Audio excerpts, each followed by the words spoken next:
Welcome to Dark Prism Ahmed, where the lines between history, science, and the paranormal blur into mystery. The Myrtles Plantation, because what could possibly go wrong with turning a former slave plantation into a tourist hotspot for ghost hunters? Built in 1796, this place has all the classic markers of haunted that people love to get excited about. But let's not gloss over the fact that this was once a place where people were enslaved.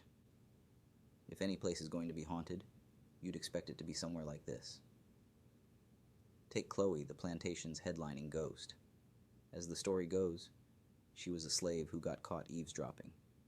Because when your whole life is under someone else's control, why not overhear a few secrets? Her punishment? Losing an ear. So in a classic move of desperate retaliation, she allegedly poisoned a cake meant for the family. But like most things in the world of enslaved people, things didn't go according to plan, and 2 of the Woodruff children ended up dead.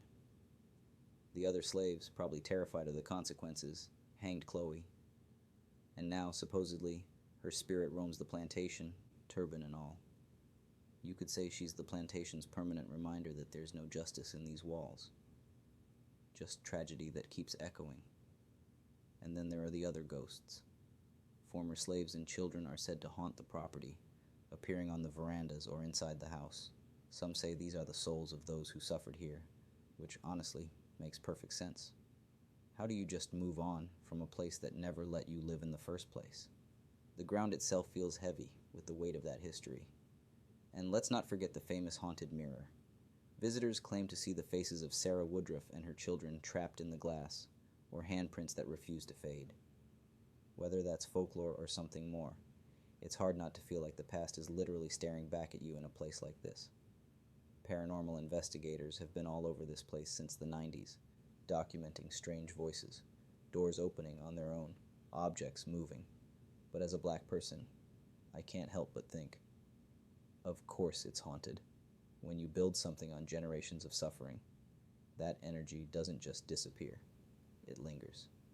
So, yeah. The Myrtles might have its ghost stories, but for us, it's not just the paranormal that haunts this place. It's the real, deep history that refuses to be forgotten. And maybe that's the real ghost here, the truth that can't be erased. You've scratched the surface. Next time, we'll dive deeper into the unknown. Stay curious.